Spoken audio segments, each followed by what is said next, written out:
Люди, которые работают в новогоднюю ночь, это просто герои. Не потому, что они не хотят дома отмечать Новый год или им не с кем, как некоторые думают. Нет. Просто они понимают, что их работа ответственная, что кому-то все равно надо, кому-то придется работать.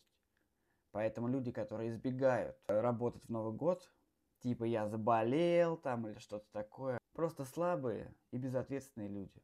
Если у вас выпадает ваш рабочий день в Новый год, то иди и работай. Но так судьба сложилась, так совпало.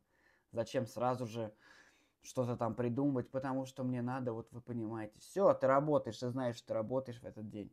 Бери и работай, как остальные. Почему кто-то должен, а ты, блядь, не должен? Вот это прям бесит, прям вот раздражает. Потому что из-за таких людей другие люди вынуждены выходить на работу. Поэтому если ты работал в Новый год, в новогоднюю ночь или 1 января, ты большой молодец. Просто молодец.